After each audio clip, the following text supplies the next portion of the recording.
कि ये सपना आपका है, ठीक है, और इसको पूरा करने की जिम्मेदारी भी आपकी है। अब आप सिचुएशन से घबरा के यदि पीछे हटते हो तो फिर ये गलती भी आपकी है। और कई लोग हैं जो मेंस तक पहुंचे, इंटरव्यू तक पहुंचे, लेकिन बीच में टूट कर बिखर। ये बात जान लो कि मैं असफल नहीं हूं, क्योंकि सफलता की परिभाषा का मानना क्या होता है कोई सोच नहीं सकता क्या होता है। सबका अलग अलग होता है, सबका अलग अलग नजरिया होता है, और मेरा एक अलग नजरिया। सभी को नमस्कार दोस्तों, सबसे पहले आप सभी को बहुत बहुत धन्यवाद कि हमारी यूट्यूब फैमिली 1 लाख से अधिक हो गई है, और ये आप लोगों का प्यार और विश्वास है कि हम इस लक्ष्य तक बहुत जल्द पहुंच पाए हैं। तो आज के वीडियो में हम इसी जर्नी को आगे बढ़ाते हुए एक मोटिवेशन चीज़ों के बारे में चर्चा करेंगे। जैसे इसमें एक तो सबसे इंपॉर्टेंट ये होता है कि यार आप यूपीएससी की जर्नी में आप भी बहुत सारे एस्पिरेंट हैं, बहुत सारे अप्स एंड डाउन आपकी लाइफ में आते हैं। तो मेरी जर्नी से आप क्या सीख सकते हो, जैसे मेरी यूपीएससी जर्नी किस प्रकार रही और कैसे मेरा यूट्यूब पे आना हुआ और यहाँ पे भी जल्दी सफलता कैसे मिली, इन्हीं चीज़ों पे हम चर्चा करेंगे। मेरे हिसाब से ये वीडियो आपके बहुत ज़्यादा काम आएगा, और आप लोगों की डिमांड भी थी कि जब हमारे 1 लाख सब्सक्राइब हो जाए तो ऐसा कोई मोटिवेशनल वीडियो आपके लिए मैं लेकर आऊँ। और अभी जैसे आईएएस प्री पास में, तो निश्चित रूप से ये वीडियो आपके काम आएगा। तो यहाँ पे सबसे पहले बात करते हैं कि आप मुझे कई दिनों से यूट्यूब पर देख रहे होंगे, या आप में से बहुत सारे नए होंगे, तो उनको मैं बता देता हूँ कि मेरी यूपीएससी जर्नी इस प्रकार रही है कि कभी जैसे शुरुआती स्तर पर मैं प्री पास नहीं कर पाया था, और उसके बाद में लगातार 3 बार मैं आईएएस इंटरव्यू तक पहुंचा। और इंटरव्यू तक पहुंचने की जो जर्नी है बहुत अच्छी होती है, नो डाउट इसमें कि आपकी समस्याएं आती हैं, बहुत सारे चैलेंज आते हैं, लेकिन मज़ा भी बहुत आता है। जैसे मैंने 4 मेंस लिखे हैं, 4 बार प्री पास किया, 4 मेंस लिखे हैं, जिनमें से 3 बार मैं इंटरव्यू तक पहुंचने में कामयाब रहा, और मेंस के पेपर में अच्छे मार्क्स भी रहे हैं, जो कि मैंने अक्सर आप लोगों के साथ मार्कशीट भी साझा की है। तो एक इंपॉर्टेंट चीज़ है कि मुझे एग्जाम को लेकर कोई ज़्यादा चिंता नहीं, चाहे प्री के एग्जाम हो चाहे मेंस के एग्जाम हो, एग्जाम में मुझे सफलताएं मिली है। लेकिन जहाँ पे बात आ रही थी कि इंटरव्यू की, जहाँ पे मैं अपने आप को अच्छे से कम्युनिकेट नहीं कर पा रहा था, ठीक है, अपने आप को अच्छे से रख नहीं पा रहा था, या हम कह सकते हैं थोड़ी झिझक होती है बोलने में या लोगों से बातें करने में, तो उसी चीज़ को लेकर मैं यूट्यूब पे आया था। तो आज मैं पहली बार बता रहा हूँ कि मैं एक्चुअल में यूट्यूब पे क्यों आया था। कभी मेरा ये उद्देश्य नहीं था कि मैं यूट्यूब पे आके पढ़ाऊंगा, या यूट्यूब को एज ए करियर मतलब पार्ट टाइम जॉब के रूप में मैं लूँगा, कभी ऐसा नहीं था। शुरुआत ऐसी थी कि मुझे इसको शुरू करना था कि जैसे 2020 का जब इंटरव्यू का फाइनल रिजल्ट आया था, अगस्त सितंबर के आसपास उसका रिजल्ट आया था। उस समय जब मेरा फाइनल लिस्ट में दोबारा से नाम नहीं आया, तीसरी बार नाम नहीं आया, तो थोड़ा बहुत तो दुख होना स्वाभाविक है, इसमें कोई शक नहीं है। तो मैंने ये सोचा कि यार अब थोड़ा गैप लेते हैं, 1-1.5 साल का गैप लेते हैं, और उन चीज़ों पे काम करते हैं, क्योंकि इंटरव्यू में लगातार वही सेम नंबर आ रहे थे, मतलब बिलो एवरेज मार्क्स मिल रहे थे। तो मुझे ऐसा लगा कि कहीं न कहीं मैं रिटर्न पास करता हूँ। जैसे आपने मेरी मार्कशीट देखी होगी, तो 821 नंबर, आप जानते हो कितना बड़ा स्कोर होता है मेंस में, यानी मुझे टॉप 100 में मिला सकता था, इतना बड़ा स्कोर है। तो इसका मतलब साफ-साफ मेरे साथ एक चीज़ घट रही थी कि चलो मेंस में कुछ मार्क्स, मानो कि जैसे मेरा 15 नंबर से मेरा फाइनल सिलेक्शन रुका, तो कुछ नंबर मेंस में ज़्यादा आते तो भी सिलेक्शन हो सकता ये था, या फिर थोड़ा इंटरव्यू में स्कोर अच्छा होता तो भी हो सकता था। इसका मतलब ज़्यादा गैप कहाँ आ रहा था, ज़्यादा इंटरव्यू का गैप आ रहा था कि इंटरव्यू में जैसे आराम से 215 तक लोगों को मिल जाते हैं, और मुझे 150 से नीचे मिल रहे थे बार-बार, ठीक है, बिलो एवरेज ही मिल रहे थे। 150 के आसपास तो अच्छा होता है, मेरे तो और भी बहुत नीचे था। कभी वो भी शेयर करूँगा कितने मुझे इंटरव्यू में मार्क्स मिले। मैं शेयर नहीं कर पा रहा हूँ, कई चीज़ें उसमें बाद में आपको बताऊँगा, ठीक है। तो कहीं न कहीं एक चीज़ तो थी कि यार मेरा कम्युनिकेशन स्किल पुअर था, मैं मानता हूँ इस बात को। और एक बात हमेशा याद रखना, यूपीएससी कभी भी किसी के साथ भेदभाव नहीं करता, ना तो किसी जाति धर्म को लेकर करता है, ना किसी आपकी लैंग्वेज को लेकर या आपका मीडियम को लेकर कभी भी यूपीएससी भेदभाव नहीं करता। क्योंकि जो मेरे साथ में जिस मीडियम से हैं, जिस क्षेत्र से आते हैं, किसी भी वर्ग से हैं, तो उनको one of the highest marks interview में मिले हैं। तो एक बात होता है कि कमी हम में होती है और सुधार हमें ही करना पड़ेगा।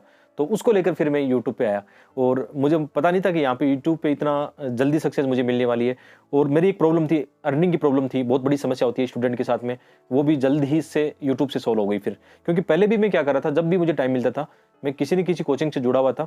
जैसे साल में 1 महीना हो गया या 2 महीने हो गए, थोड़ा बहुत काम करके अपनी अर्निंग करके, थोड़ा सेल्फ डिपेंड तो मैं पहले से ही था कि ऐसी चीज़ें मेरे में थी कि मैं अपनी पढ़ाई के साथ अपनी अर्निंग भी साथ में लेके चलूँ।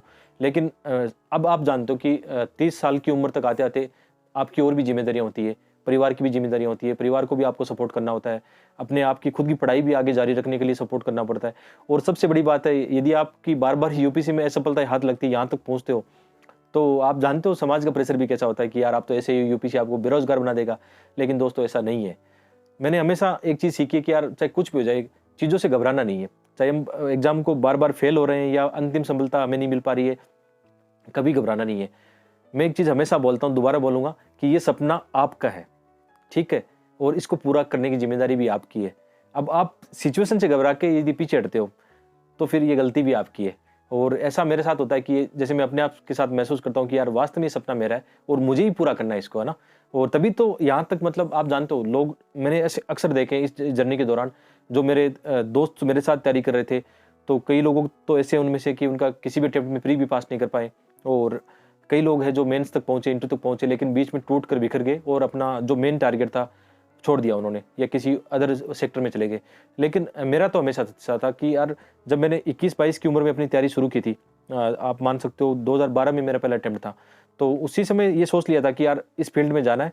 अब ये तो पता था कि यूपीएससी की जर्नी में काफ़ी अनिश्चितताएं होती है, लेकिन इतनी होती है मुझे भी नहीं पता था, ये तो अब जाके पता चली है। लेकिन मैं अभी भी एक बात बोल रहा हूँ, मैं कभी इस चीज़ से दुखी नहीं हूँ, और कभी इस चीज़ का ब्लेम किसी पर नहीं लगा रहा हूँ कि इस सिचुएशन का जिम्मेदार कोई दूसरा है, कोई नहीं है।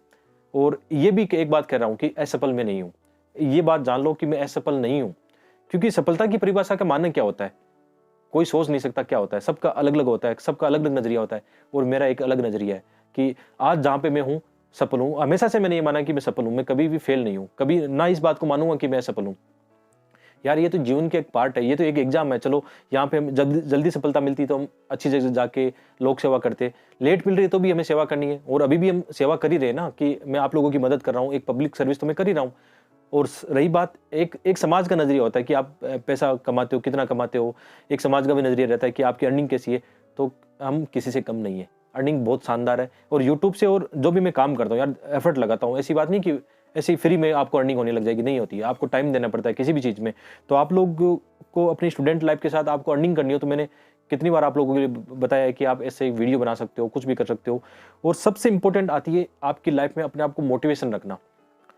अपने आप को मोटिवेशन कैसे रखोगे यार, याद रखना 3-4 बातें आपको मैं यहाँ बता देता हूँ।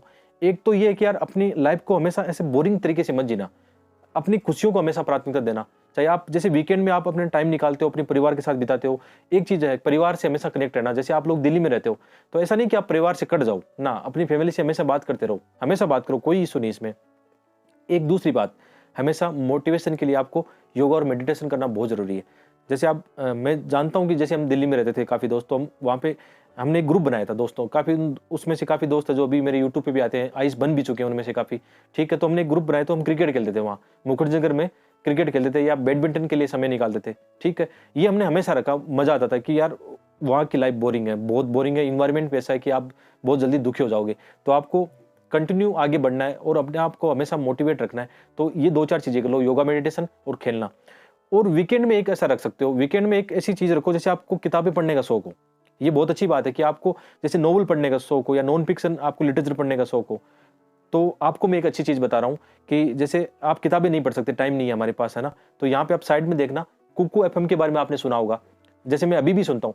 यार ये इतना शानदार प्लेटफ़ॉर्म है कि जैसे यहाँ पे आपको ना 1000 से अधिक घंटे की ऑडियो बुक मिल जाएगी।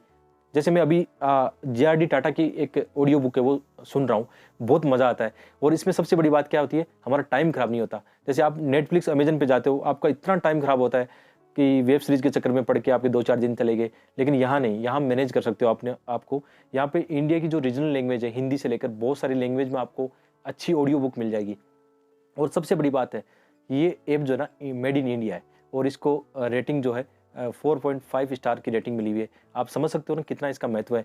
और इसके अलावा जैसे मैंने यहाँ पे और भी चीज़ें सुनी है, जैसे चाणक्य नीति के बारे में सुना है, विवेकानंद की आपको यहाँ पे अच्छी किताबें मिल जाएगी, डॉक्टर कलाम की, या आपका जो जो भी इंटरेस्ट है, आप मोटिवेशनल किताबें सुनना चाहते हो, एक बार ट्राई करके देखना, बहुत मज़ेदार है। वैसे तो इसकी जो फ़ी है 1 साल की 399 रुपये, लेकिन अभी आपके लिए वैलेंटाइन आ रहा है तो एक ऑफर चल रहा है 15 फरवरी तक।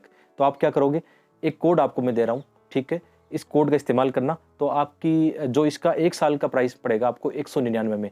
तो आप सेल्फ लव 50 कोड इस्तेमाल कर सकते हो, और आपको केवल 199 रुपये में पूरे साल भर का ऑडियो बुक्स यहाँ पे आपको मिल जाएगी। जैसे आजकल आपने देखा होगा ना, यूपीएससी की मेंस के एग्जाम में जो फिलोसफिकल ऐसे आते हैं या इथिक्स के जो क्वेश्चन आते हैं, कौन से क्वेश्चन आते हैं, फिलोसफिकल आइडिया बेस्ड, तो आपको यहाँ पे बहुत सारी ऐसी ऑडियो बुक मिलेगी जिससे आपका एक्स्ट्रा नॉलेज भी बढ़ेगा और आपका टाइम भी बिल्कुल खराब नहीं होगा।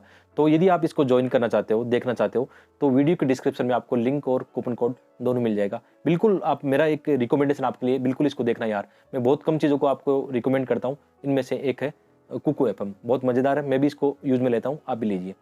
तो आते हैं मुख्य विषय पर।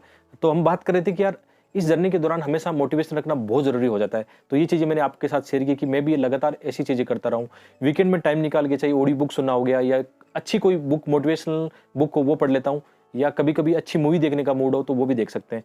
तो जैसे हमने 5-6 दिन जम के पढ़ाई की, मेरा भी यही शेड्यूल रहता है कि मैं लगातार 5-6 दिन कंटिन्यू पढ़ाई की। और इसमें ये भी नहीं है कि मैं 10-12 घंटे, 15 घंटे पढ़ूँगा, ना यार, इतना नहीं पढ़ा जाता। हम 6 घंटे से लेकर 8 घंटे तक जो हमारे पास टाइम निकल आता है, क्योंकि आप लोगों के लिए लगातार मैं डेली वीडियो भी लाता हूँ, तो मुझे कम से कम 2 घंटे तो मुझे यूट्यूब पर देना ही होता है। और ये भी नहीं है कि आप में से बहुत सारे सजेस्ट करते हैं कि सर आप अभी एग्जाम पास में आप यूट्यूब पे एक्टिव मत रहो। तो दोस्त ऐसा नहीं है, क्योंकि मैंने आपको बताया कि मेरी जो अर्निंग का हिस्सा है, जो मेरी अर्निंग होती है या मैं अपनी फैमिली को जो सपोर्ट करता हूँ, ठीक है? और अपने लिए काफ़ी आवश्यकताएँ होती है, नीड होती है यार जीवन में, तो ये सब मेरा यूट्यूब से ही आता है, ठीक है? पूरा यूट्यूब से आता है। और यूट्यूब पे मैंने बताया कि यार यहाँ पे अच्छी अर्निंग होती है। आप यदि जितना टाइम दोगे ना, उतना अर्निंग होती है। जैसे मैं अपना बताऊँ तो सभी रिसोर्सेज़ से अभी मेरी जो अर्निंग हो रही है, आप ऐसे मान के चलो कि मतलब काफ़ी अच्छी खासी है। मैंने बताया था पहले कि नेट जार अब जितनी मिलती है इंडिया में, ठीक है, उससे ज़्यादा ही हो जाती है। तो इतना काफ़ी है यार, इतना जितनी अर्निंग, जैसे मैं यहाँ पे मैं पेड कोर्स लाता नहीं हूँ आप लोगों के लिए, मैं फ्री वाला कंटेंट लेके आता हूँ कि फ्री में कैसे पढ़ा सकता हूँ। एक चीज़ और है कि ये जो हमने क्रांति लाई है ना, क्रांति लाई है, फ्री एजुकेशन वाली क्रांति है हमारी। जैसे मैंने आपको ऐसे फ्री में पढ़ाया है, चाहे आप इंग्लिश मीडियम के हो तो आपको भी फ़ायदा होगा, या किसी भी मीडियम से हो, मैंने हिंदी में पढ़ाया है।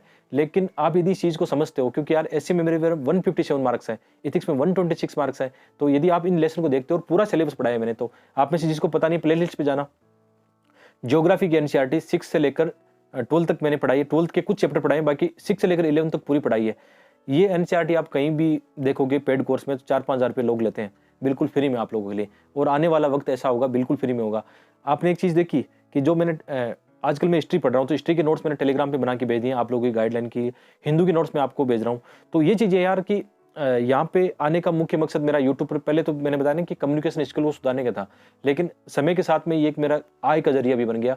और याद रखना, मतलब ये एक सेल्फ मोटिवेशन का भी जरिया बन गया। कितने लोगों से आज मैं कनेक्ट हो पा रहा हूँ, कितने लोग आज डेली मेरे लिए दुआ करते हैं, थैंक यू देते हैं, बार बार धन्यवाद देते हैं कि सर आप लोगों ने हमारे लिए इतना कार्य किया। तो ये खुशी देता है यार, ये तो जिंदगी जीनी थी खुशी वाली, यही तो चाहते हैं। आइस बनने के बाद में भी तो क्या करेंगे, हम अच्छी सेवा करेंगे लोगों की, लोग हमें दुआएं देंगे यार, इससे अच्छा क्या होगा। तो ये दुआएं मुझे अभी से मिल रही है, तो मैं अपने आप को अभी भी आइस से कम नहीं मान रहा हूँ। रियल बता रहा हूँ कि मैं जो फील करता हूँ कि यार हम किसी से कम नहीं है, हम जो भी कर रहे हैं, जहाँ भी हैं, जिन परिस्थितियों में अच्छा कर रहे हैं, तो यही चीज़ें मुझे हमेशा मोटिवेट करती है।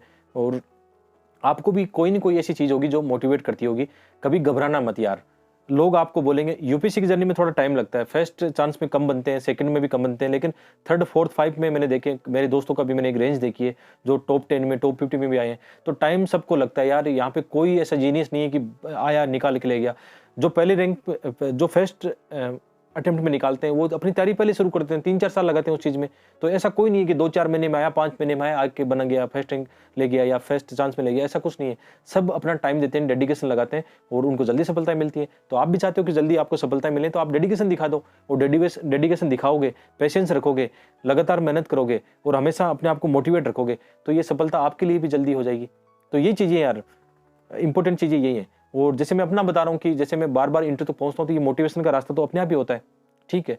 और इसके अलावा आप लोग कमेंट करके बता देना कि और क्या चीज़ें आपको, किस टाइप की वीडियो चाहिए। मैं कोशिश करूंगा कि हर सप्ताह में एक मोटिवेशनल वीडियो आए, ताकि आप लोग ज़्यादा चीज़ों को सीख पाओ, ज़्यादा कनेक्ट कर पाओ। और हार नहीं मानना है, याद रखना, हार नहीं मानना है। मैंने कितनी ऐसी मोटिवेशनल पोइम आप लोगों के लिए लिखी हुई, उन पर वीडियो बनाए। और अक्सर ये होता है कि जब आप खुद है ना एक कुछ समस्याएं फेस करते हो, या आपके जीवन में भी ऐसी संघर्ष वाली स्थिति होती है, तो उनकी पोइम के रूप में लिख दिया करो यार। मैं भी लिखता हूँ, पोइम लिखता हूँ, मजा आता है पोइम लिखने में। कितनी पोइम लिख चुका हूँ आप लोगों के साथ, 4-5 पोइम तो मैंने शेयर भी किए।